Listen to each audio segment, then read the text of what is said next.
संत रामपाल जी महाराज एक ऐसे महान संत जिन्होंने अपनी सतभक्ति, तत्व ज्ञान, करुणा और सेवा के बल पर समाज में नई मिसाल कायम की है।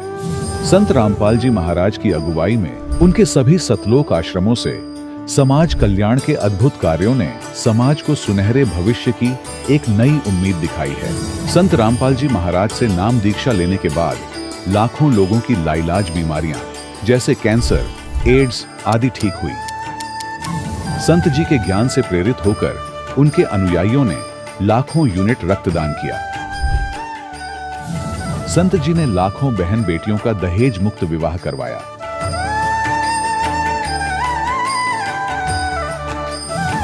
संत जी ने लाखों लोगों का नशा छुड़वाया, करोड़ों उजड़े परिवार बसे।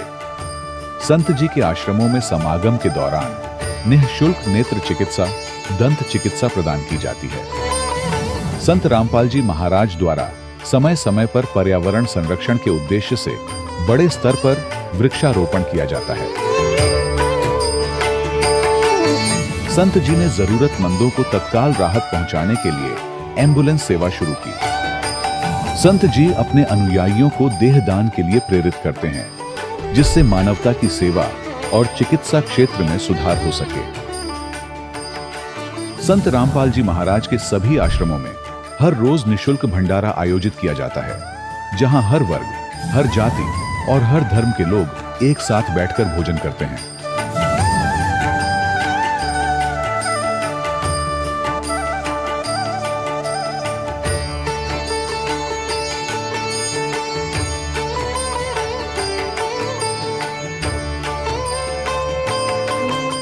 संत रामपाल जी महाराज की अन्नपूर्णा मुहिम ने गरीब और बेसहारा लोगों के जीवन में एक नई ऊर्जा और उम्मीद को जन्म दिया है। घर घर खाद्य सामग्री और जरूरी मदद पहुंचाकर संत रामपाल जी महाराज ने लोगों को दुख और मजबूरी से लड़ने की ताकत प्रदान की है।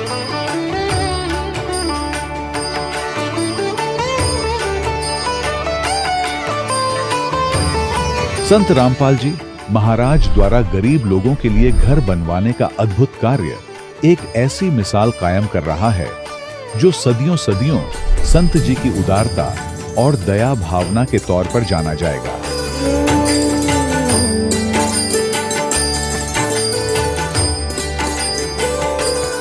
संत रामपाल जी महाराज ने हरियाणा सहित भारत के कई राज्यों में आई भीषण बाढ़ से अनेक गांवों और किसानों को बड़ी राहत दिलाई।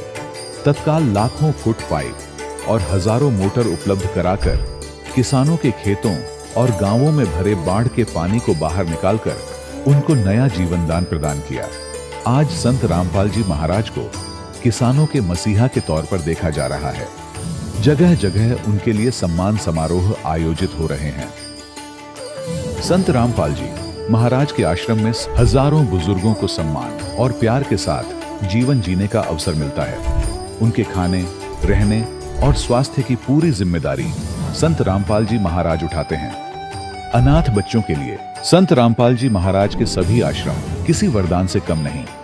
यहाँ उन्हें शिक्षा, संस्कार और भविष्य के लिए बेहतर अवसर प्रदान किए जाते हैं। चाहे बाढ़ हो, भूकंप या महामारी, संत रामपाल जी महाराज और उनके अनुयायी हमेशा ही जरूरतमंदों के लिए सबसे आगे खड़े रहते हैं। कोविड महामारी के दौरान संत रामपाल जी महाराज के आश्रमों से करोड़ों लोगों के लिए भोजन, दवाइयां और जीवन रक्षक सामग्रियां उपलब्ध कराई गई। चाहे गरीब की मदद हो या किसी शोषित और पीड़ित वर्ग के हक और सम्मान की लड़ाई, संत रामपाल जी महाराज ने हमेशा ही उनकी दबी आवाज को सरकारों तक पहुंचाया है और उन्हें उचित न्याय दिलवाने में अहम भूमिका अदा की है। समाज में आध्यात्मिक और सामाजिक मूल्यों के प्रति जागरूकता लाने में संत रामपाल जी महाराज हर कदम पर मानवता के सच्चे सेवक साबित हुए हैं। संत रामपाल जी महाराज का जीवन हमें सिखाता है कि सच्ची सेवा वही है जो निस्वार्थ भाव से की जाए। आइए हम भी इस महान सेवा के कार्य में इस महान संत से जुड़ें और संत रामपाल जी महाराज से नाम दीक्षा लेकर अपने जीवन को धन्य बनाएं।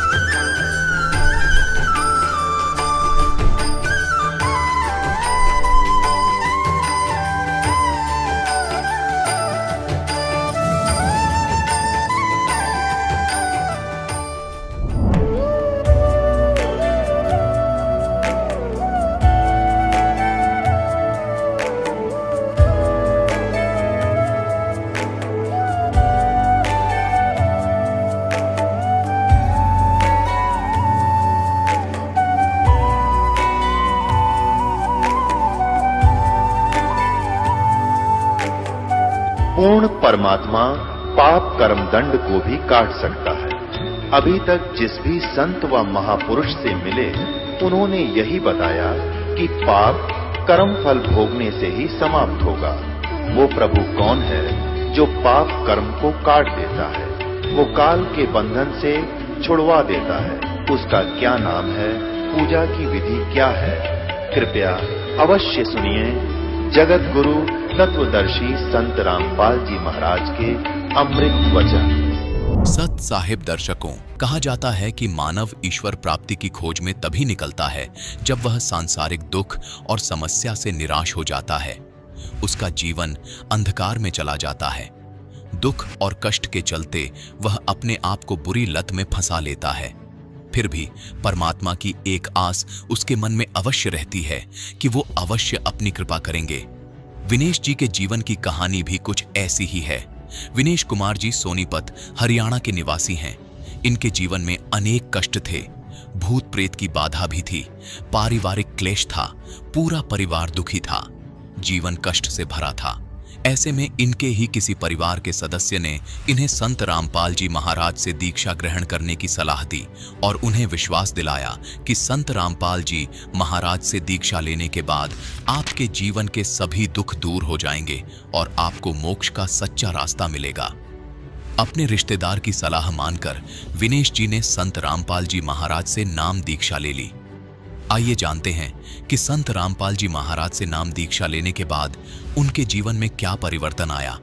अब आइए सुनते हैं विनेश जी की कहानी, उनकी अपनी जुबानी। सर नमस्कार। नमस्कार सर जी। सर क्या नाम है आपका? नाम मेरा विनेश कुमार, गांव टेहा, तहसील गन्नौर, जिला सोनीपत से आया हूँ।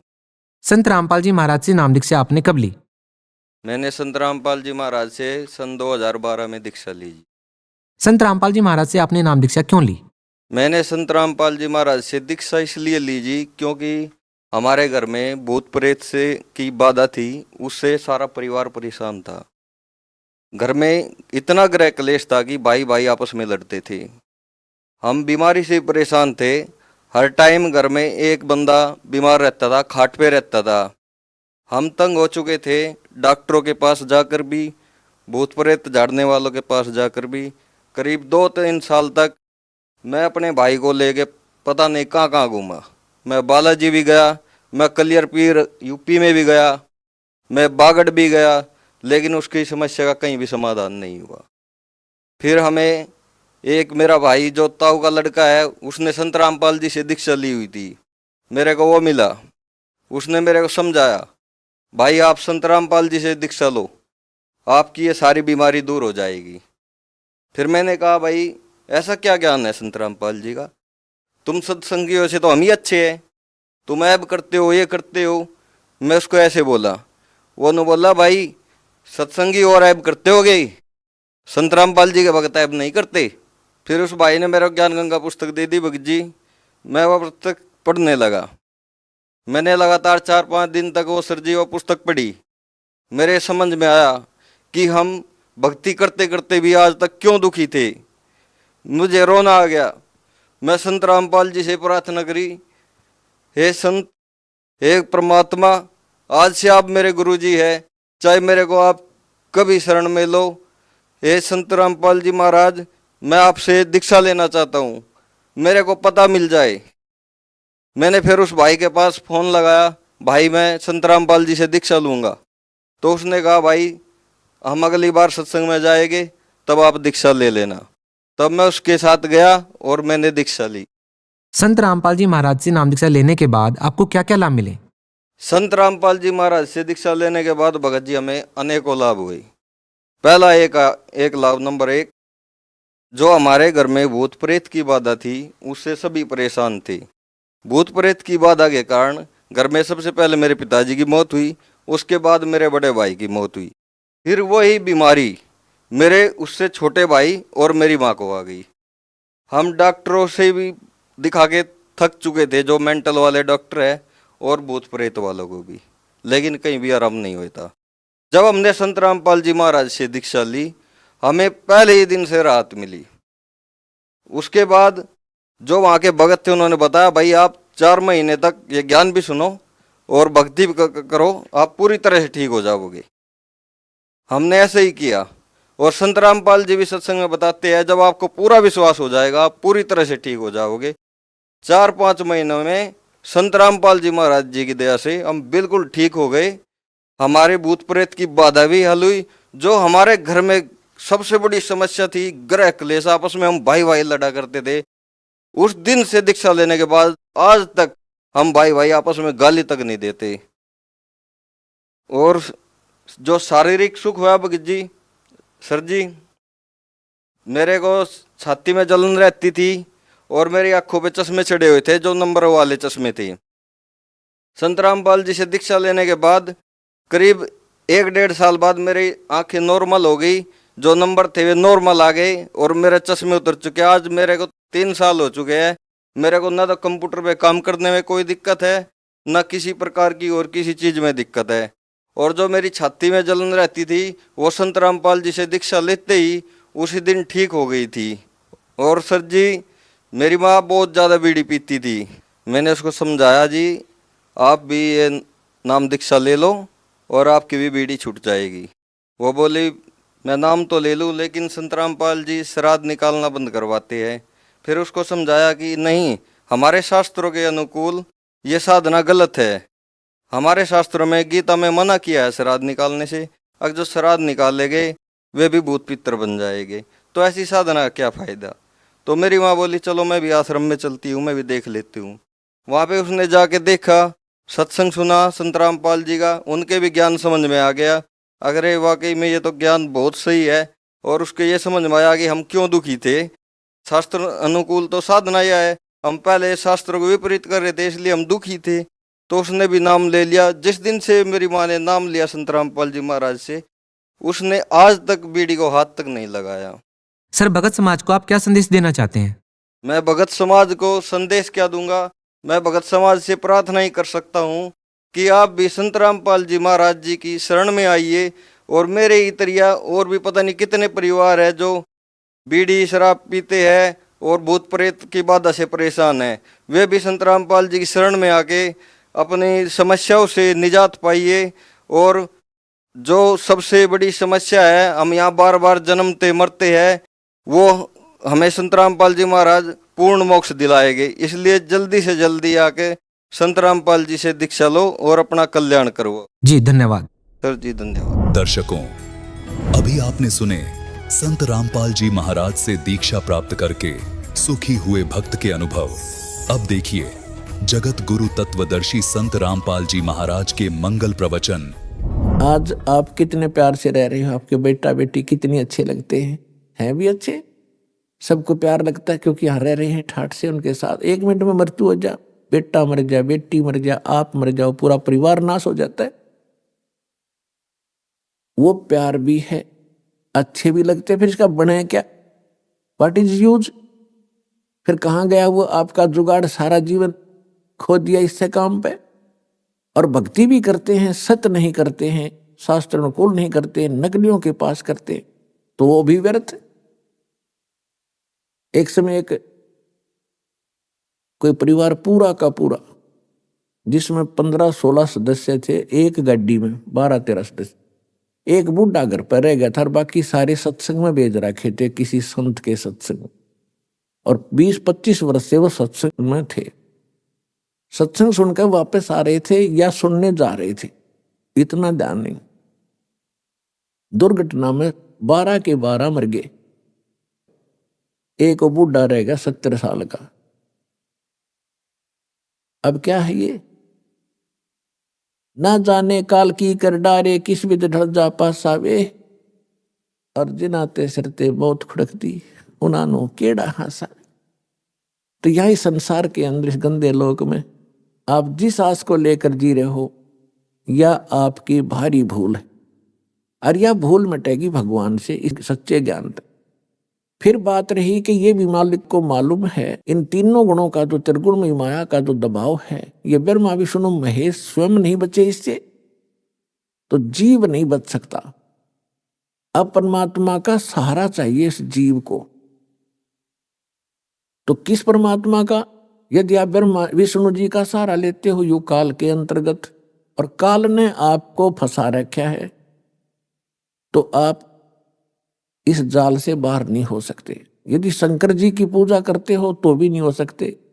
ब्रह्म की पूजा करते हो ये स्वयं ही आपको फंसा ही रहा है, ये तो आपको इस मार्ग पर आने ही नहीं देगा जिससे आपका छुटकारा हो, क्योंकि इसको यहां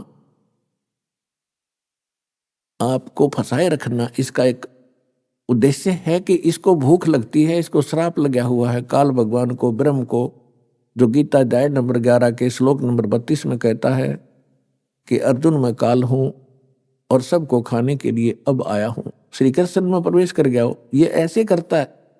तो इसको श्राप लगा हुआ है 1 लाख मानव शरीरधारी प्राणियों के नित आहार करने का। उसके लिए आपको ऐसे रोक रखा कबीर साहब ने बताया धर्मदास जी को कि जैसे कसाई बकरे पालता है और बकरे और बकरी नर मादा छोड़ देता है एक बाड़े में, पूरे उनके लिए चरागाह भी बनाता है, जलाशय भी बनवाता है, ऊपर शेड भी डालता है गर्मी सर्दी ओलों से बचाने के लिए।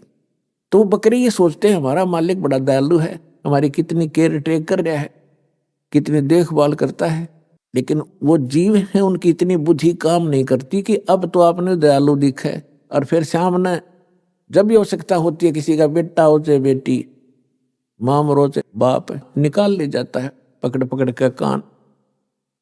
तो परमात्मा ने आगे बताया कि आप इस स्थिति में हैं, यहां से बचने के लिए आप जी ने, कबीर परमेश्वर जी कहते हैं मेरी शरण ग्रहण करनी पड़ेगी, फिर मैं आपको काल से अपनी फर्द में अपने नाम करा लूंगा, फिर ये तुम्हारे से कुछ नहीं मांगेगा।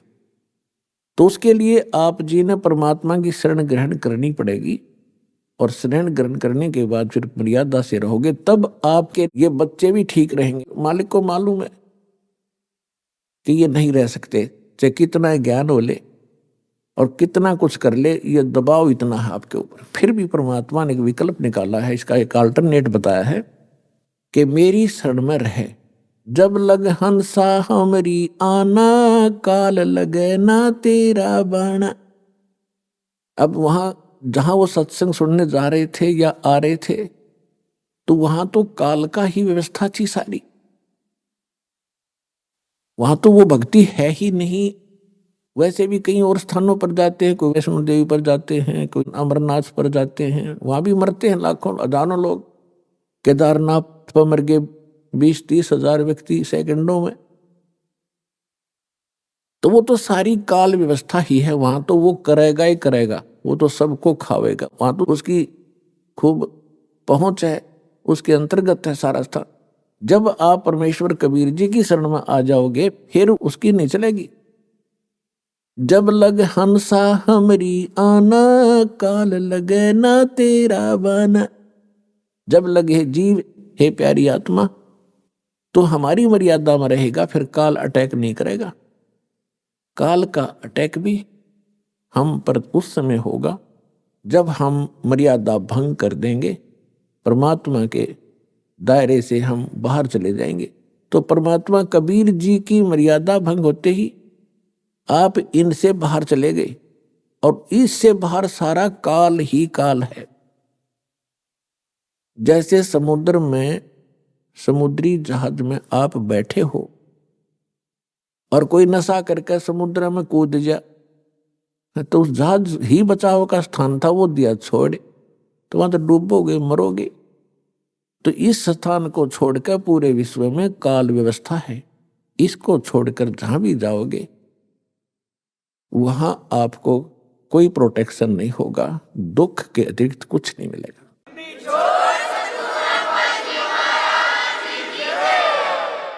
अब प्रसंग चल रहा है कि जैसे जिनके संतान नहीं है उनको अच्छी आत्मा एक भाग्यशाली बताया है, और संसार विचारों से वो मनुष्य बताए जाते हैं। तो जगत और भगत की सोच में इतना अंतर सदा से रहा है, जिस कारण से आपस में ये झगड़े बने रहे। अब बुद्धिमान समाज है, खूब समझेगा, एजुकेटेड किया जाता ना आपको, बूढ़े से लेकर बालक तक, बहन बेटी माताएं सभी शिक्षित कर दी। और हमने ऐसे ऐसे इंस्ट्रूमेंट बना लिए, इंटरनेट लगा लिया और कंप्यूटर बना लिए, तो राम नाम का भी हम बनाएंगे भी इंटरनेट, इसमें भी इतना दिमाग लड़ाएंगे अपना। तो यहाँ परमात्मा कहते हैं कि जैसे एक देवा एक लेवा दूतम और कोई किसी का पिता नहीं पूतम। ये तो ऋण संबंध जुड़ा एक ठाठा। जैसे दास कई बार कथा सुनाता है, एक व्यक्ति को एक पुत्र प्राप्त होकर उसकी पत्नी मर गई, दूसरा विवाह कराया तो दूसरी विवाह से उसे पुत्र प्राप्त हुआ, उसमें आपस में 8-9 वर्ष का अंतर था। तो दूसरा पुत्र हुआ तो वो स्वयं भी मर गया और उस पुत्र की छोटे वाले की मां भी मर गई। बड़े वाले का विवाह हो गया, उसकी पत्नी आ गई। अब वो मां के तो दोया के थे, पिता एक था। तो जो पहली वाली माता से उत्पन्न था उसका विवाह हो गया, उनका संतान अभी थी नहीं। उधर से वो छोटे वाला जो दूसरी मां का था वो बीमार हो गया, रोगी हो जाने से उसका उपचार करवाया। तो फिर उपचार कराते हैं तो पैसे लगते हैं, तो दोनों पति पत्नी ने विचार विमर्श किया कि इसका इलाज कराएंगे और ये बहुत पैसा खर्च हो जाएगा, और क्यों ना इसको विष देकर खत्म कर दें। उन्होंने एक डॉक्टर से बात की, वैद्य से, ऐसे ऐसे कर दो, बीमार ये है ही, रोगी है ही, लोग सोचेंगे रोगी था मर गया। तो वैद्य ने कहा कि मैं 500 रुपये लूंगा। अच्छी संपत्ति थी, संपत्ति का वो वारिस था 50% का।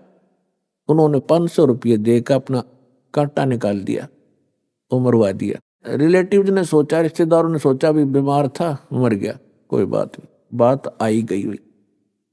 उधर से क्या हुआ कि उधर से उसकी पत्नी को गर्भ रहा, एक पुत्र की प्राप्ति हुई और खुशी का ठिकाना नहीं। उस बच्चे को बड़े लाड प्यार से खवाया प्याया, गिने दिनों में वो युवा हो गया, सेहत अच्छी थी। पहले 12-13 वर्ष की आयु में विवाह कर देते थे, उस बच्चे की शादी कर दी, विवाह कर दिया। विवाह के कुछ दिन के बाद वो बच्चा बीमार हो गया। उसका वो भाई जो बीमार हो गया, उसका लड़का, तो उसके ट्रीटमेंट के लिए उसने कति देश विदेश तक सभी झाड़ फूक वाले, किसी ने 1000 रुपये मांगे, 20,000 मांगे, सब दे दिए।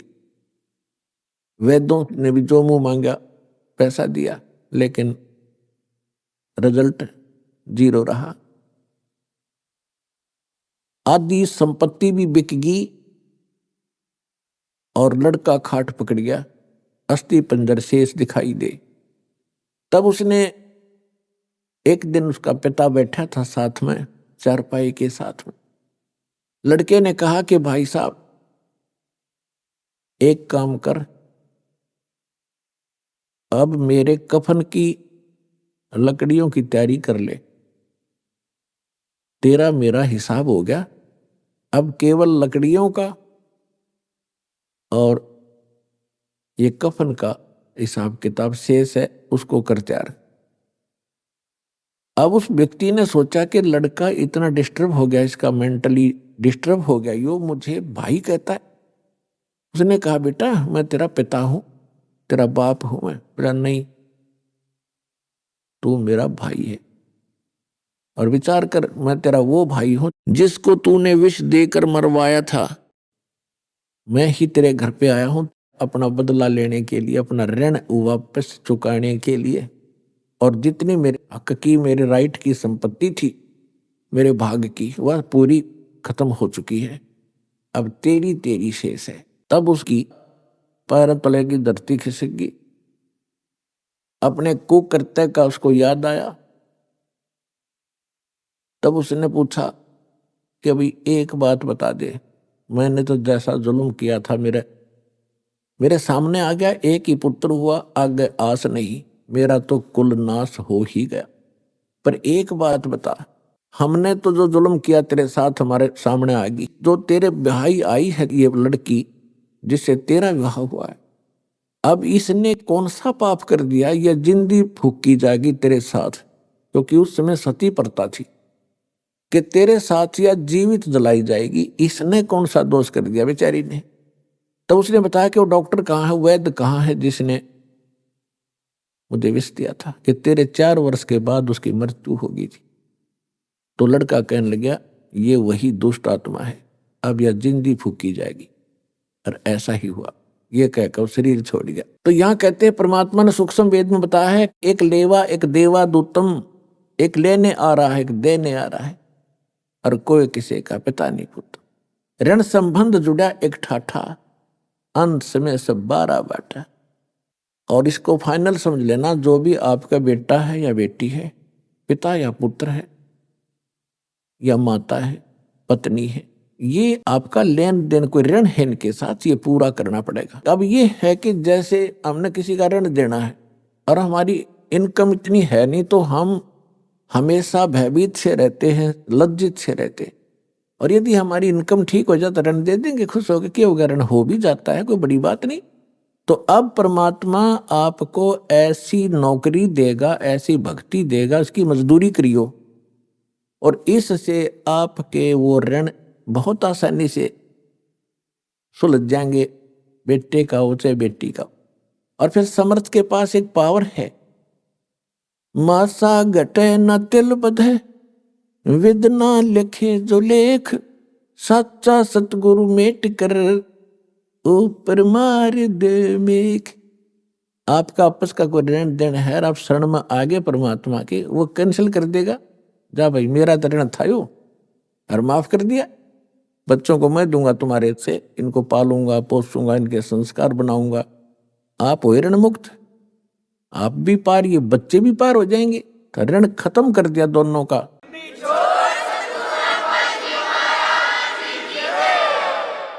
जैसे एक बार सरकार से लोन ले रखा था लोगों ने, गना गना हो गया था, ब्याज पे ब्याज चले था, बहुत परेशानियां थी। कुछ एक तो किसान आत्महत्या भी कर गए थे ऋण के मारे। फिर सरकार ने वो माफ कर दिया, हो गया बरी, बस खत्म हुई, टेंशन खत्म होगी। तो इसी प्रकार यह सच्ची सरकार है कबीर परमात्मा, आपके सारे ऋण माफ कर देगी, एक दूसरे का जेड़ा जो है कति सुलझा देगी, और फिर भक्ति करेंगे। ऐसा विधान बनाया जाएगा पुण्यात्मा, और सबको स्वीकार्य होगा इस ज्ञान के आधार से। विवाह में कोई खर्च नहीं करेंगे हम, आगे बच्चों को कोई लेन देन हम नहीं करेंगे, क्योंकि फिर वो फिर ऋण एक दूसरे फिर शुरू हो जाएगा। तो बच्चे भी इस बात को समझेंगे, बेटियां भी, हम यहाँ के हैं ही नहीं, हम तो सतलोक के वासी हैं, वहां जाएंगे, वहां कोई चीज का अभाव नहीं, वह ऐसी सृष्टि है, वहां जाकर परिवार बनेगा आपका। जो आपको यहाँ बेटा बेटी पति पत्नी माता पिता अच्छे लगते हैं, सारे भक्ति करो, एज इट इज, वहां जाकर परिवार बन जाएगा। हमारे ये ठाठते हैं, इस गंदे लोक में रहना जरूरी है। आज आप किसी गांव में रह रहे हो और थोड़ी सी जमीन है, मुश्किल से हैंड टू माउथ हो रहे हो, और आपको किसी दूसरे राज्य में 100 एकड़ जमीन दे दें, लगा लगा ट्यूबवेल हो और सारी सुविधा हो, बड़ा बड़ा मकान, और आपको कहें भाई चलो वहां, क्या करोगे आप? छोड़ उस 1.5 किले ने और चलो वो 2 मिनट में जा बैठोगे, झांको भी कोई ना उसकी तरफ। तो ऐसी स्थिति है सतलोक की, वहां जाओगे जब ठाठम ठाठ हो जाएंगे तुम्हारे।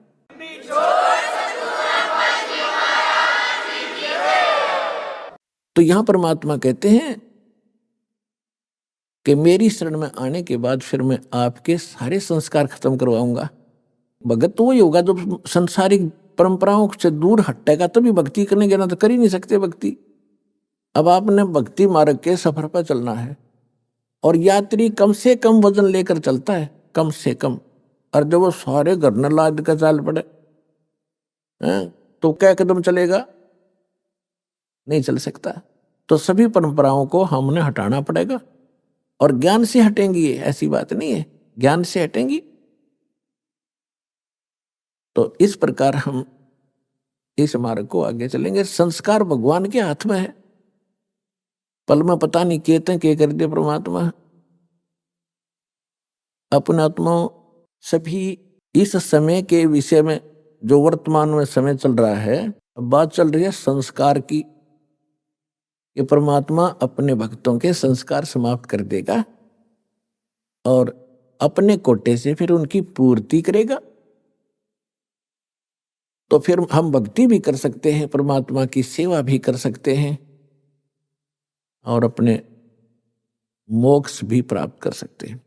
अब जैसे आपको बहुत बार इस समय के विषय में और इस दास के विषय में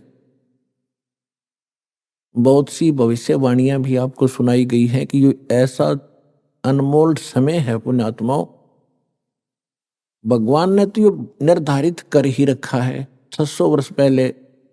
वैसे तो परमात्मा ने प्रथम सतयुग में कह दिया था इस काल से कि चौथा युग जब कलयुग आई तब हम अपना अंश पठाई, हम अपना दास भेजेंगे और फिर काल फंद छूटा नरलोई, काल का ही झंझट सारा खत्म करेगा सब नर नारियों का और सकल सृष्टि परवानिक होई। कलयुग बीतते 5500 पाचा जब ये वचन मेरा होगा साचा। कौन सा? ये वचन कि मैं अपना अंश भेजूंगा और सारी सृष्टि नाम लेवेगी मेरे दास से और सबका कल्याण होएगा, सबका मोक्ष होएगा। और फिर बताया है कि कलयुग बीत जावे जब एता, यानी 5500 वर्ष बीत जाएगा जब कलयुग, सभी प्राणी परम पुरुष पद चेता, सभी प्राणी उस परमात्मा के उस परम पद के जानकार हो जाएंगे।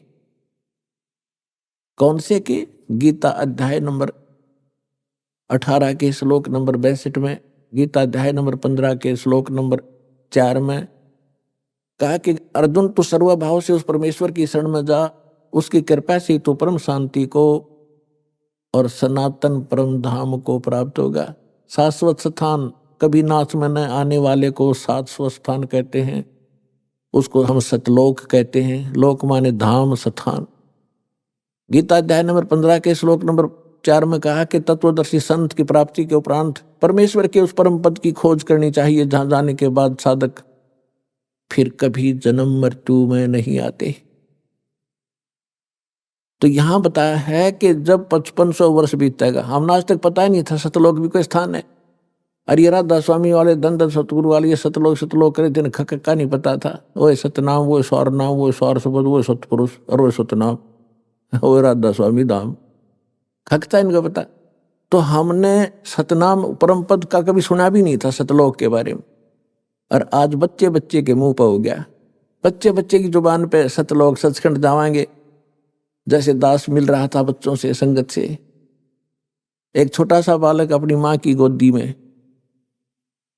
अन्यों के गुरु जी सतलोक चलो न, चलो चलेंगे। मैंने कहा बेटा भाई विमान आवेगा जब चलेंगे, अभी विमान आने वाला है। तो यहाँ कहा कि पूरा विश्व, पूरा सभी प्राणी परमेश्वर के उस परम पद की परिचित हो जाएंगे। तो उसी के विषय में जैसे आपने कल भी सत्संग में सुना था, एक फ्लोरेंस नाम की भविष्यवक्ता अमेरिका की थी, वो भारत के संत के बारे में गुणगान कर रही है। नास्ट्रेडम्स फ्रांस का रहने वाला था, वो भी कहता है भारत में एक महापुरुष संत आएगा जो पूरे विश्व को सच्चा ज्ञान देगा और एक सबद समाज की स्थापना करेगा, विकार रहित होगा, आपस में बुराई नहीं रहेगी, लड़ाई नहीं रहेगी। तो उसी के संबंध में थोड़ी सी और सुनाते हैं आपको। एक ये पुस्तक है, पुरानी सी हाथ लगी है किसी भगत का। ये हमारे भगत तक खोजी हो गए, उनको कहीं पर भी कोई सुराख मिलता है उनको तो पता ही लग जाता है ये किसके विषय में बोल रखा है। अब नास्ट्रेडम्स की भविष्यवाणी या किसी भी संत की, उस संत के विषय में जो भविष्यवाणी है, कोई किसी पर सेट कर रहा है, कोई किसी पर कर रहा है, वो पूरी हो ही नहीं सकती। हाथी के कपड़े को, अस्त्र को और जोटे पर धर के देखे कीता होगा, वो तो हाथी पर फिट होगा, वो जिसका है। ये देखिएगा, ये एक पुस्तक है, ये एक पुरानी फटी पुरानी सी है किताब। ये देखो, युग निर्माण की सुनिश्चित संभावना, ये तो इसका नाम है, टाइटल है। लेखक है इसका बलराम सिंह परिहार, प्रकाशक है युग निर्माण योजना, गायत्री तपोभूमि मथुरा से। बस इतना ही उल्लेख है इसका, ज्यादा आगे नहीं लिखा, ये फटा हुआ ज्यादा। इसके पृष्ठ नंबर 19 पे यानी 19 पे क्या लिखा है कि स्वाधीनता यानी आजादी के 4 वर्ष बाद एक शक्तिशाली धार्मिक संस्था प्रकाश में आएगी और सारे संसार का उद्धार करेगी। उद्धारक इस संस्था का स्वामी संचालक होगा। अब यहां ये क्या है कि किसी एक भविष्यवाणी है, हंगरी नाम का कोई भविष्यवक्ता था, उसकी ली है इसने, अपनी पुस्तक तैयार की है औरों की सुन सुना के पढ़ पढ़ा के, तो इसने अपने हिसाब से इन्होंने उस पर सेट कर रखी है। इसका अर्थ ये था कि 1947 में भारत स्वतंत्र हुआ, उसके 4 वर्ष बाद दास का जन्म होया 1951 में। इसका अर्थ तो ये बनता है कि स्वाधीनता के 4 वर्ष बाद 1951 में एक संत का जन्म होगा जो धार्मिक संस्था को ऐसी बनाएगा जो पूरे विश्व का कल्याण करेगी। यहां थोड़ी सी गड़बड़ कर जाते हैं, अब और दिखाते हैं। ये देखिएगा इसके 23 पृष्ठ पे यहां लिखा है, इस संगठन का स्वामी संचालक कोई गृहस्थ व्यक्ति होगा। अब तक दुनिया में सबसे बड़े विचारक के रूप में ख्याति प्राप्त करेगा। वह व्यक्ति सामाजिक उत्तरदायित्वों से लेकर संसार के सब देश शांतिपूर्ण कैसे रहें उसकी यह व्यवस्थित आचार संहिता तैयार करेगा। उसके जीवन भर के संग्रहित विचारों को यदि एक पुस्तक में लिखा जाए तो बहुत बड़ी पुस्तक बन जाएगी। इसका अर्थ ये है। यहाँ एक 29 पृष्ठ पे देखिएगा, 29 पृष्ठ पे, एशिया के किसी देश संभवतः भारतवर्ष में एक नम्र ग्रामीण परिवार में एक महान आत्मा ने जन्म ले लिया है जो एक महान आध्यात्मिक क्रांति का सूत्रपात, संचालन और नियंत्रण करेगा। इसके पीछे क्रियाशील आत्माओं की शक्ति होगी जो संसार की वर्तमान विकृत परिस्थितियों को बदल डालेंगी।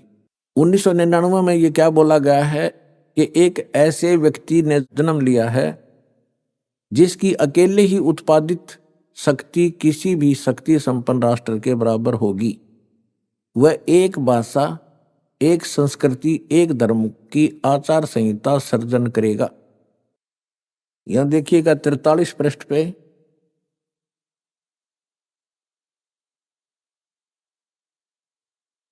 यहां लिखा है कि दिव्य देहधारी पुरुष ने जन्म लिया है। वे सबके मन में प्रसन्नता भरेंगे, दुनिया भर के कष्ट दूर करेंगे। अन्यायी और अत्याचारियों को भी वह ठीक करेंगे। रात्रि के प्रथम पहर में जब मैं प्रगाढ़ निद्रा में होता हूं तो स्वप्न में एक दिव्य पुरुष को देखता हूं, दिव्य व्यक्ति को।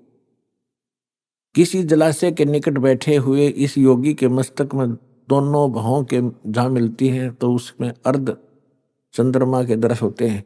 उसके बाल सफेद हैं, सुब्बर वेशभूषा है यानी साधारण सुंदर, वर्ण गौर है, गोरा कलर है, तथा पैरों में चर्म विहीन पाहन यानी पादुकाएं हैं।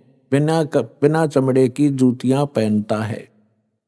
आज तो हमने पूरे अनुयायियों कोई बैन लगा रखा है कि चमड़े की जूती तुमने पहननी है, नहीं मैं तो पैरूं था कितने।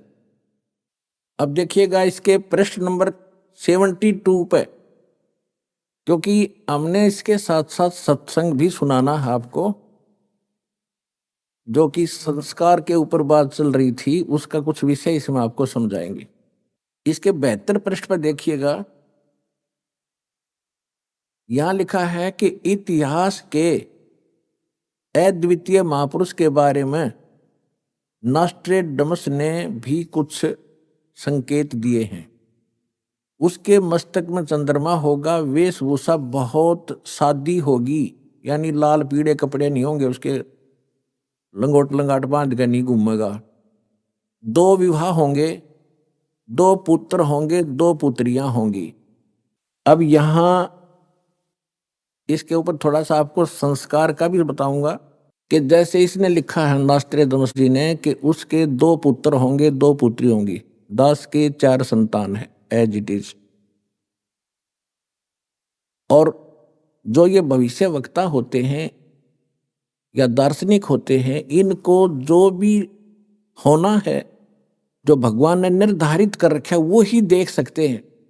और निर्धारित करनिया भगवान है, वो उसने घटा बढ़ा भी सकता है, जब समय आने पर वो उसकी अपनी मौज होती है। इसमें लिखा है कि उसके 2 विवाह होंगे। तो पुण्यात्मा परमात्मा ने संस्कार काट दिया दास का, 2 विवाहों का संस्कार था और 4 संतान का भी संस्कार था। वो चारों उत्पन्न भी हो गए। अब उत्पन्न होने मात्र से बात नहीं बनती, आगे इनकी परवरिश, इनके विवाह शादी, तो बहुत लंबा कार्य था, बहुत बड़ा ऋण था हमारा इनका। तभी तो संतान रूप में मेरे पास आए। 1988 में दास को उपदेश प्राप्त हुआ, 1994 में दास को यह मजदूरी मिल गई। यदि परमात्मा की शरण ना होती, समर्थ की शरण ना होती, तो इनके साथ ही रह करके इनका लेन देन करना था। फिर परमात्मा ने उनका लेन देन तो खुद किया और दास को अपने शरण में लेकर, ये दास जूनियर इंजीनियर जेई की नौकरी करता था हरियाणा सिंचाई विभाग में। और ये भी ना कोई सोचा किसी का भरम हो जाए, कोई मांगनियां खड़ियां था, इसलिए वो छोड़ दिया होगा छोटी नौकरी ना, 2 रोटी बढ़िया मिल रही थी। तो कहने का भाव यह है कि परमात्मा ने दास को अपनी शरण में लेकर, एक बड़ा लड़का एक बड़ी लड़की का केवल विवाह किया था, 2 बच्चे पढ़ ही रहे थे, उस समय दास परमात्मा के चरणों में लग गया था, नौकरी त्याग कर। और वो बच्चे आज अन्य से कम नहीं हैं, यानी मालिक ने उनको औरों से भी के इक्विवेलेंट ही उनकी परवरिश करके, जो दास ने करनी थी वो भगवान ने करी। मेरा संस्कार काट दिया ना, मैं नमुल जा रहा तब फिर आप तक कैसे पहुंचा पाता इस अनमोल ज्ञान को। और दूसरा था विवाह का। यदि दूसरा विवाह हो जाता तो मैं वही लटपट रहता, परमात्मा ने भी कैंसिल कर दिया। अब जैसे क्या बनती है, एक चुटकुला है छोटा सा। एक व्यक्ति के 2 विवाह हो गए किसी कारण से, कोई संतान ना थी बड़े वाली का। तो कुछ दिन के बाद वो आपस में झगड़ा बहुत करने लगी। तो दोनों के मायके वाले आकर के उन्होंने क्या फैसला किया, भाई ऐसे नहीं, इनको अलग अलग कर दो, एक को ऊपर चौबारे में, दूसरी को नीचे। ठीक है। फिर उनका झगड़ा रहने लगा कि एक कहती है कि मेरे पास कम आता है, नीचे रोटी खाए जाता है। फिर वो झगड़ा मिटाया उन दोनों ने, दोनों के मायके वाले फिर आ गए। उन्होंने कहा भी ऐसे करो, एक दिन इसका यहां पर खाना खाएगा, एक दिन ऊपर, एक दिन नीचे। उन्होंने कह दिया भी प्रथम एक कम ने तो नीचे और द्वितीय ने ऊपर, तृतीय ने नीचे, चतुर्थी ने ऊपर, ऐसे खाएगा। ठीक है। एक दिन क्या हुआ, वो छठ और सातम इकट्ठी होगी। अब जो ही वो दरवाजे में आया, नीचे वाली ने उड़े पकड़ लिया हाथ, ऊपर वाली ने दूसरा पकड़ लिया, उसने खींच के लेगी ऊपर ने, जिन्ने में गए। फिर वह भाग के लाई नीचे घसीट के, उसने अग्नाथ सात्यम है, वह क्या छठ है, उसके गोड्डे फोड़ दिए रिहर्सल करके। तो पुण्यात्माओं 2 विवाह हो जाते थे, मेरे उड़े गोड्डे फूटे जाते। परमात्मा ने दया कर दी, एक कम साथ दी। फिर क्या हुआ, क्योंकि ये 2 विवाह इतने बुरे बताए हैं कि एक बार उसी व्यक्ति का चोरी होगी, चोर पकड़ लिया, पंचायत हुई, पंचायत में फैसला हुआ भाई जिसका धन जा रहा है वो बता दे इसको क्या सजा दें। और जिसके 2 ब्याह हो रहे थे दुखी छक्कर था, इन्हों बोला इसके 2 ब्याह कर दो, और छठ सातम इकट्ठी होगी जब देखूंगा इसने। तो यार छठ सातम के चक्कर में ये मालिक ने ये संस्कार दास का चेंज कर दिया। मासा घटे न तिल बधे, वेदना लिखे जो लेख, सच्चा सतगुरु मेट कर ऊपर मार मेख। समर्थ का शरणाग हो रंग होरी हो, कदे न हो एकाज राम रंग होरी हो। समर्थ की शरण में आ जाने से फिर कभी अकाज नहीं होता। हम गलती करते हैं अपनी ही कमजोर अकल के कारण, या संसार की तरफ हम ज्यादा देखने लग जाते हैं। पुण्यात्माओं, यदि आपने मोक्ष पाना है और यहां भी सुखी रहना है और सुख में सथल सथान सतलोक में जाना है, तो संसार की तरफ मत देखना। संसार कितने आपने खुशी मनाता दिखा है, ये समझ लेना ये तो बालक खेल रहे हैं, बच्चे जिन्हें कोई काम नहीं।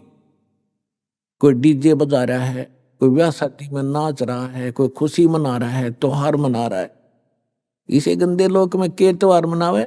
एक भक्त ने, एक परिवार ने दीक्षा लिया दास से, इतना बुरा हाल था उनका, उन्होंने कहा कि आज 7 वर्ष हो गए हमने कोई त्योहार मना कर नहीं देखा। बड़ा परिवार है, कहीं बहन विधवा हो जाती है, कहीं घर में घटना घट जाती है, 1 वर्ष तक त्योहार मना नहीं सकते। 7 साल हो गया हमने त्योहार मना कर नहीं देखा। तो बताओ फिर मनाओ त्योहार। तो परमात्मा कहते इस गंदे लोक में के त्योहार मनावे। और के नाचे कूदे ब्याह के समय में एक लड़के का विवाह हो रहा था। पहले दिन तो डीजे बजाओ, भूटी लाओ, नाचे कूदे, पूरा उद्मस्ता रखा। अगले दिन दुर्घटना मृत्यु होगी उस दुल्हे की, बिहान जावा था रास्ते में। अब वो परिवार टक्कर मार रहा है, बुरा हाल हो रहा है, इकलौता पुत्र था। तो यहां संत कहते हैं इस गंदे लोक में, और तुम यहां खुशी मना रहे हो, घनी पी रखी तुमने, ये नशा ज्यादा हो गया इस काल की भांग का। जब आपकी यह भांग उतरेगी आप हंस के दिखाई दियो ढंग से, आपको पता चलेगा कहाँ फंसे हैं। 1 सेकंड में ना जाने के बिजली गिर जाए, आज खुशी मना रहे हैं, कल टक्कर मार के रो रहे होंगे। तो इससे भी बचने के लिए आपने इस परमेश्वर कबीर जी की शरण में पड़ा रहना होगा। और जो यहां से निकल जाता है, मर्यादा भंग कर दी, वो यहां से गया, फिर अन्य स्थानों पर बैठेगा। अब जैसे बच्चे स्कूल जाते हैं, दास ने जब स्कूल जाना प्रारंभ किया तब हमारे यहाँ पढ़ाई की विशेष व्यवस्था नहीं थी। व्यवस्था स्कूल तो था मिडिल तक का, लेकिन एक रुचि नहीं थी पढ़ने और पढ़ाने की। तो मेरा साथी थे जो हम पहले पाली जाया करते पशुओं के, किसान परिवार में दास का जन्म है। तो वहां अपने मस्ती तक कूदने खेलने खूब ठाठ से कोई काम नहीं था।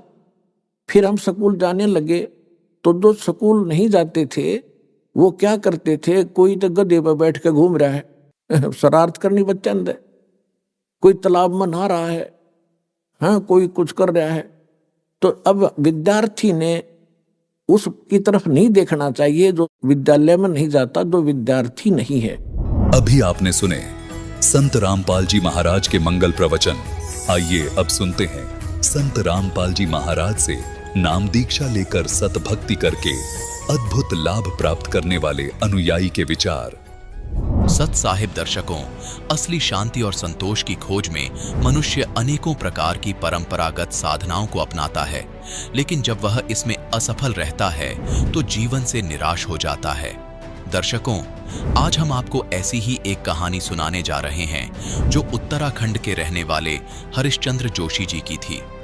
हरिश्चंद्र जी बचपन से ही हिंदू धर्म में प्रचलित सभी प्रकार की भक्ति साधनाओं को करते थे, लेकिन फिर भी उन्हें अपने जीवन में दुख और तकलीफ के अलावा कुछ भी हासिल नहीं हुआ।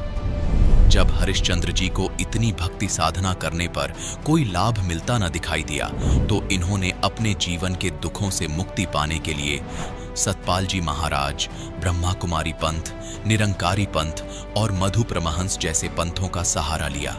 लेकिन अफसोस, वहां से भी इन्हें निराशा ही मिली।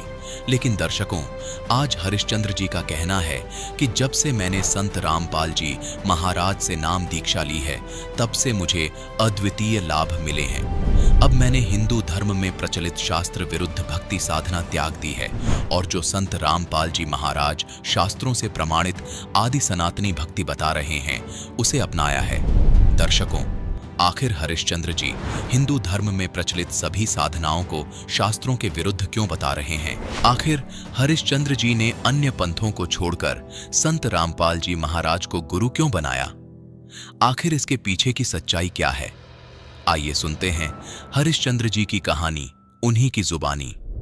नमस्कार सर। नमस्कार जी। सर क्या नाम है आपका? मेरा नाम हरीशचंद्र जोशी है। हरीशचंद्र जी आप कहाँ से हैं? मैं नरियाल गांव 20 जुला उत्तराखंड डिस्ट्रिक्ट चंपावत से हूँ।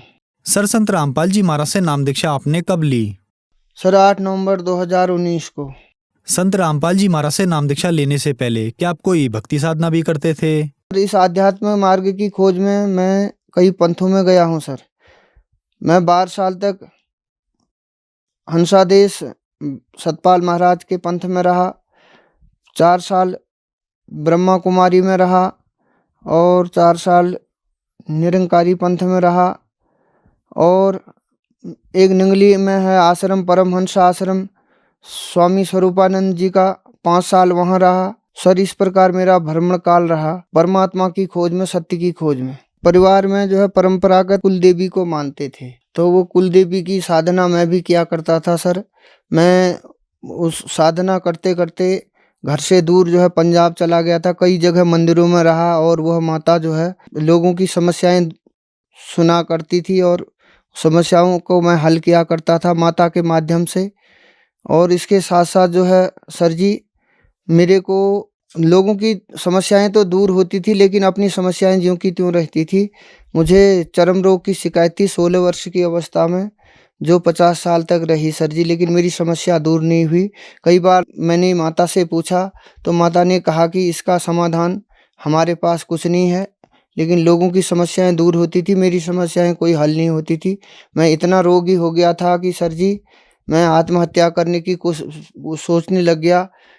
एक बार जो है गुरुजी का सत्संग सुना मैंने टीवी के माध्यम से, तो फिर जो है मैं उनकी इसकी खोज में लग गया कि यह गुरुजी ये क्या बता रहे हैं शास्त्र प्रमाणित में। तो हम तो मानते थे माता दुर्गा अजर अमर अविनाशी हैं और ये तो कहते हैं कि इन सब का जन्म और मरण होता है। सर जी मैं मंदिर में पुजारी था, दुर्गा माता के मंदिर में, और इन्हीं की पूजा किया करता था। इस प्रकार से जो है मैं मंदिर में जो है पूजा किया करता था, लोगों की समस्याएं दूर किया करता था। ये मेरी पुरानी फोटो भी है मेरे साथ।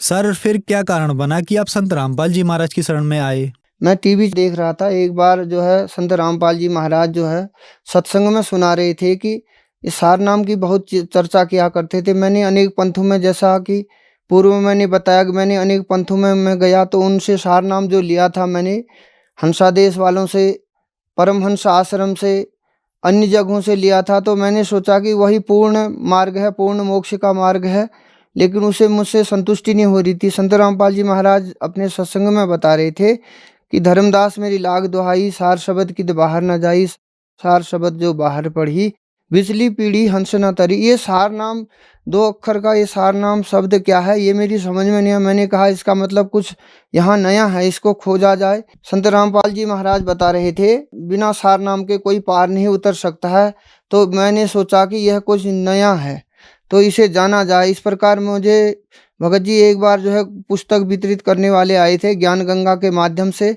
मेरी बहुत रुचि बनी कि मैं गुरु जी के इस ज्ञान को जानूं और इस ज्ञान के माध्यम से उस सार नाम को जानूं कि वह सार नाम नया ऐसा क्या बता रहे हैं जो बार बार संत रामपाल जी महाराज बता रहे थे कि यह सार नाम की चर्चा किया करते थे।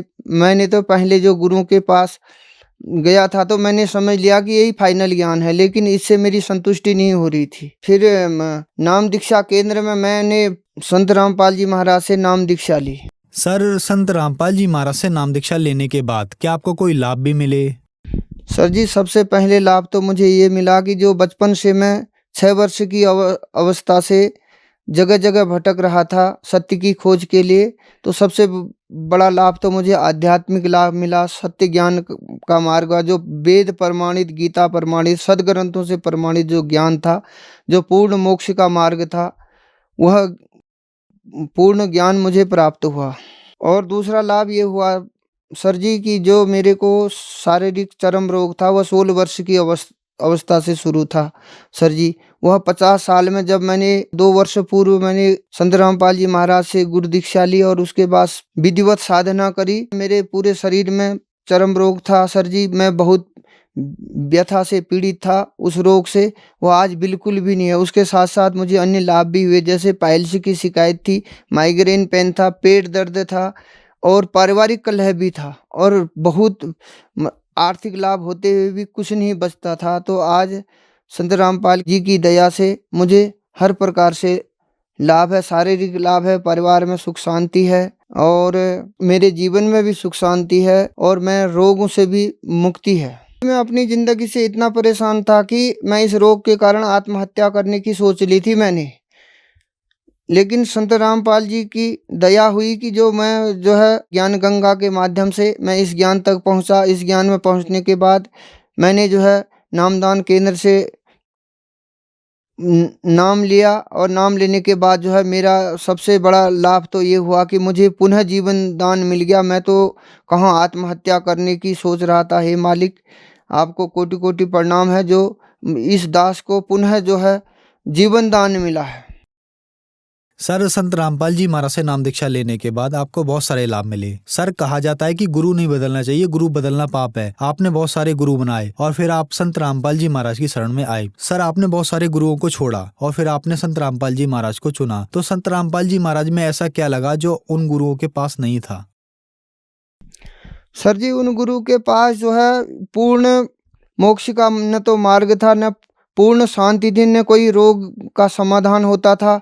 बस एक थोड़ा सा मन बहलाव लगा लीजिए या टाइम पास लगा लीजिए, इस प्रकार हमें नहीं लगा कि वहाँ से कोई संतुष्टि मिलेगी। यहाँ तो शास्त्र प्रमाणित शास्त्रों को खोल के दिखाया जाता है कि प्रमाणित ज्ञान है ये। इस ज्ञान में आने से हमें बहुत लाभ मिले, प्रमाणित ज्ञान है। संत रामपाल जी ने इसमें जो है वेदों का, गीता का, जो हमारे सदग्रंथ हैं, बाइबल, कुरान, गुरु ग्रंथ साहब, प्रत्येक को खोल करके उसमें जो है इस ज्ञान को बताया है। सर, संत रामपाल जी महाराज से नाम दीक्षा लेने के बाद आपको बहुत सारे लाभ मिले। तो जो दर्शक आज आपको टीवी पर देख रहे हैं, खास करके उत्तराखंड के लोगों को आप अपनी भाषा में क्या कहना चाहेंगे? सर जी, मैं विशेषकर उत्तराखंड के लोगों को, विशेषकर अपने जनपद चंपावत से उत्तराखंड वासियों को यही कहना चाहता हूँ कि जो हम लोग ये देवी देवता की पूजा कर रहे हैं, तब में कोई लाभ न होने और पूछते पूछते पूरे जीवन बर्बाद है जालो। जैसे मेरे भोज, मैं बहुत देवी देवता शरण में गए हूँ, बहुत देव डांगरों शरण में गए हूँ, कोई लाभ न मिले। आज यहाँ पूर्ण परमात्मा धरती पर आ रहे हैं और सब लोग ये ज्ञान में जुड़ और ये ज्ञान बटे लाभ उठा और मोक्ष तरफ का जाकर सब लोग। संत रामपाल जी महाराज से नाम दीक्षा कैसे ली जा सकती है? सर जी, विभिन्न टीवी चैनलों के माध्यम से और यूट्यूब के माध्यम से, इंस्टाग्राम के माध्यम से, फेसबुक के माध्यम से और तमाम जो है पुस्तकों के माध्यम से चैनल हैं। गुरुजी का सत्संग चलता है टीवी के माध्यम से, उसमें कॉन्टैक्ट नंबर होते हैं और जो ज्ञान गंगा पुस्तक है इसको निःशुल्क भी मंगा सकते हैं, उस पर भी नंबर है। ये सब गुरुजी से जुड़ने का माध्यम है। धन्यवाद सर। सत साही।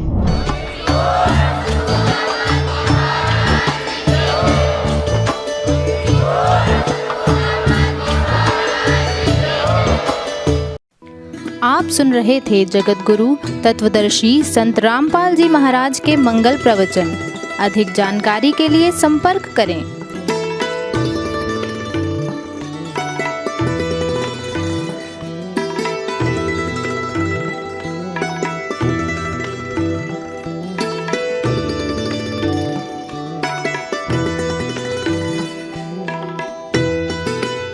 जगत गुरु तत्व तत्वदर्शी संत रामपाल जी महाराज जी के पावन सानिध्य में भक्ति की अलख जगाने तथा श्रद्धालुओं को सत्य भक्ति मार्ग का रास्ता दिखाने हेतु कनाडा के लोकप्रिय channel the TV NRI channel पर जगत गुरु तत्वदर्शी संत रामपाल जी महाराज जी के मंगल प्रवचनों का प्रसारण प्रतिदिन सुबह 7:30 बजे से 8:30 बजे तक तथा रात्रि 7:30 बजे से 8:30 बजे तक किया जा रहा है। इस सत्य भक्ति मार्ग को अपनाने के लिए अधिक से अधिक सत्संग प्रसारण देखें। इस सत्संग प्रवचन का सीधा प्रसारण संत रामपाल जी महाराज लाइव सत्संग YouTube चैनल और जगत गुरु संत रामपाल जी महाराज Facebook पेज पर भी देख सकते हैं।